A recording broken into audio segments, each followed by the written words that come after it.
속된 말로 업계에서 망한 애플리케이션들을 보면 완전히 쫄딱 망했습니다.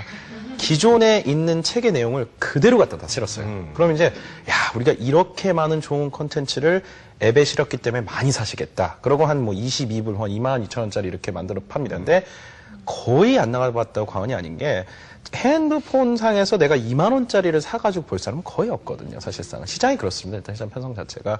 그래서 정말 1,000원짜리, 2,000원짜리, 혹은 3,000원짜리 앱을 통해서 그걸 10분 문제 활용할 수 있는 그런 앱들이 이제 시장에서 많이 좋은 반향을 일으켰고 실제 우리 많이 활용하고 계신 분들이 그런 류의 앱을 많이 활용하고 계시지 않을까 생각이 들어요. 그러면 그 앱의 어떤 그 갖고 있는 콘텐츠나 수준에 의해서가 아니라 가격에 의해서 지금 그 선호도가 생긴다는 말씀이신 거예요? 상당수 그런 부분도 없지 않아 있죠. 그런데 역설적으로 보면요. 아직까지 이제 한국에서 이제 영어 공부하시는 분들이 스마트폰으로 학습하는 것을 굉장히 대단하다고 생각하지 않으시는 거죠. 금방 말씀하셨듯이 조금 뭔가 이렇게 보조수단이라든가 조금 놀이 가깝게 생각을 하는 거지. 이것을 가지고 굉장히 심각하게 영어 공부를 해야 되겠다 이렇게 생각하시지 않으시는 것 같고요. 사실 저도 그렇게 생각해요. 그냥 영어를 열심히 공부해가 내가 뭐 유학을 가겠다든가 이러신 분들이 이 스마트폰을 가지고 공부를 할 리는 없을 것 같아요. 어딜 뭐 굉장히 심각한 원서를 읽는다든가 이런 식으로 할 것 같은데 그러면 이게 뭐냐 그러면 평소에 영어 공부를 하고 싶었는데 할 수 없었던 그런 분들이 제가 볼 때 이걸 활용하는 게 아닌가라는 생각이 들고 훨씬 이제 폭은 넓어진 거죠. 하지만 이제 그런 시장의 저항은 제가 볼 때는 아직까지는 스마트폰으로 영어 공부하는 게 그렇게 좀 이제 심각하게 생각하지 않는 그런 것에 가깝다고 볼 수가 있겠죠. 스마트폰 내에서의 그 영어 학습법은 일단 좀 보조적인 수단이고 좀 초창기다. 네. 예, 초창기 수준이고. 근데 그렇지만 그럼에도 불구하고 스마트폰이 이제 대세이기 때문에 어떻게 보면 결국에는 그 스마트폰 내에서 영어 학습법 그 앱도 또 더 진화를 하겠죠. 네, 그렇죠. 더 많은 사람들이 많이 이용을 할 거고. 그러면 지금은 그 큰 수준 차, 보조적 수단임에도 불구하고 그래도 그 안에서 좀 약간 수준 차이가 있을 것 같고요. 네. 어떤 어플리케이션이 더 좋은 그 교육 효과를 줄 수 있는지를 선별할 수 있는 능력은 조금 있어야 될 것 같아요. 그렇죠. 예. 그럼 제가 좀 말씀을 드릴게요. 특히 영어를 정말 이제 막 ABC를 떴다. 뭐 그 정도 생각을 갖고 있으신 분들이라면 사실 뭐 돈 안 내고 살 수 있는 무료 앱들도 많이 있습니다. 그러다 보면 간단한 단어 암기를 도와주는 정말 단어 뜻 도와주는 그런 단순한 예전에 이제 그런 단어장이 이제 스마트폰에 들어가 있는 거거든요. 그래서 이제 스마트폰 사용법만 알면 넘기면서 뭐 모르는 건 위로 넘기고 아는 건 아래로 넘겨서 이제 자기 단어장만 만들 수 있는 그런 기능도 있어요. 이제 그런 걸 업계에서 유저 인터페이스라 해서 사용자가 편하게끔 얼마나 그 기술력을 잘 동원해서 그 구조를 만들었냐 그 차이인데 초급자들 같은 경우 이렇게 단순하게 단어를 좀 외운다거나 아니면 어떤 맞춤형 어떤 게임형 흥미 위주의 어떤 영어 공부를 할 수 있게 동기 유발을 해주는 뭐 그런 거를 활용을 좀 하시면 좋고요. 자기가 영어 좀 한다. 뭐 어느 정도 그런데 특정한 자기 이제 말하기 부분에서 좀 스피킹을 좀 더 잘하고 싶다 그러면은 스피킹이라고 돼 있는 그 앱들도 많이 나와 있습니다. 그래서 그런 거 보면은 단순한 단어 암기 차원이 아니라요.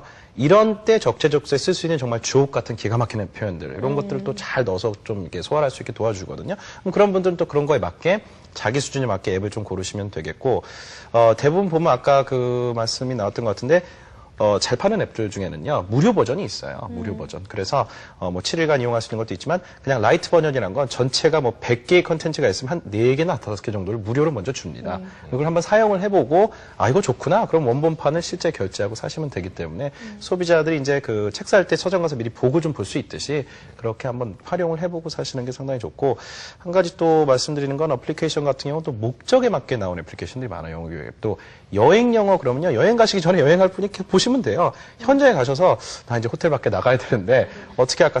휴대전화 있으시잖아요. 로밍도 많이 하시니까 그럼 내가 지금 음식점에 갈 거니까 음식점에서 사용하는 표현들은 이런 거구나.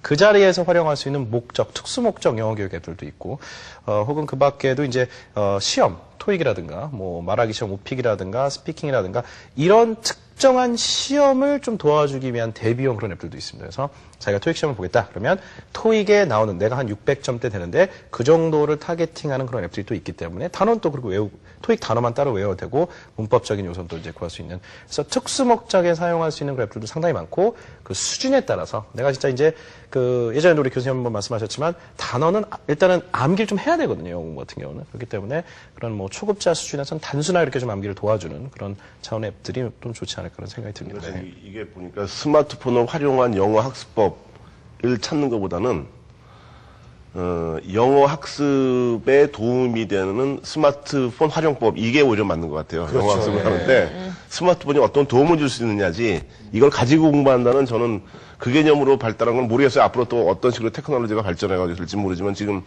이 교수님 말씀하신 대로 옛날에는 여행 간다 그러면 지도를 가져야지, 그다음에 가이드북 가져야지, 뭐 핸드폰, 뭐 아이폰 다 갖고 있다가 이제 그게 하나로 합쳐진 거, 그 편리성이 굉장히 중요한 거거든요, 이게. 네. 그게 메인이기 때문에 공부할 때도 마찬가지로 사전 찾고 이러려면, 옛날에 길거리 가서 하다가 모르는 단어 있으면 집에 가서 사전 찾아봐야 되는데, 그걸 할 수 있다는 그런 편리성이거든요. 그러니까 공부한다는 거 메인은 변하지 않는데, 그 메인에 이제 스마트폰이라는 어떤 보조 장치가 들어와서 공부를 좀 더 편리하고 용이하게 해준다는 그 역할이 아마 당분간은 그 스마트폰을 활용한 영어 공부법이 될 겁니다, 아마. 네. 저는요, 그랬으면 좋겠어요. 그냥 이 사람이, 그러니까 이 기계가 그냥 통역해주는 사람이 됐으면 좋겠어요. 그래서 쉽게 생각하세요. 그러니까 제가 얘기하는 걸 이제 뭐 영어든 중국어든 이러든 이렇게 그러면 스마트폰이 얘기해주고 저쪽에 얘기해준 걸 듣고 또 이제 한국말로 이렇게 번역해주고. 네.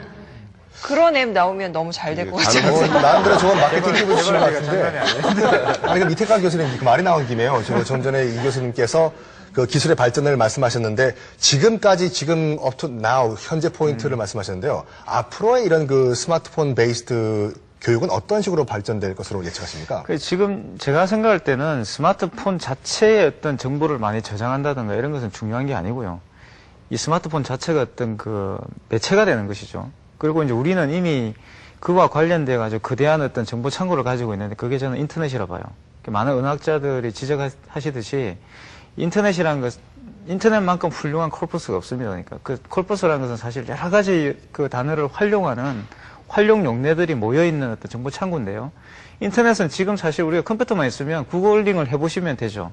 저도 최근에 이렇게 무슨 어떤 글을 쓴다든가 이럴 때, 제가 이제 한국어를 가지고 영어를 배웠기 때문에 표현이나 이런 것들을 과연 네이티브로 쓰고 있을까라고 생각할 때 한번 구글링을 해서 쳐보면요, 그게 이제 뜨는 경우가 굉장히 많죠. 그럼 다양한 표현들을 우리가 알 수가 있어요. 그러니까 다시 말하면 그런 이미 존재하는 어떤 그런 정보 창고들을 활용할 수 있는 하나의 그 매체로서 스마트폰을 활용하면, 휴대성이라는 측면에서 스마트폰을 따라올 만한 것이 아직까지는 없기 때문에 그런 방식을 활용하면 되겠고요. 또 이제 그 말씀하셨던 것처럼 또 초보 영어에 또 굉장히 그 영어 초기에 어떤 그런 학습 단계에 계시는 분들은 또 그런 아주 기초적인 앱을 이용해서 놀이 기능이 굉장히 강하지 않습니까? 게임 기능이 강하고 이런 걸 활용해서 영어에 대한 어떤 그런 그 장벽들을 조금 제거하고, 이렇게 해서 좀 영어를 조금 편하게 받아들일 수 있는 그런 여러 가지 다양한 활용법을 있기 때문에 그것을 자기에게 맞게 쓴다면 굉장히 유용한 그런 기계가 될 수 있다고 생각이 듭니다.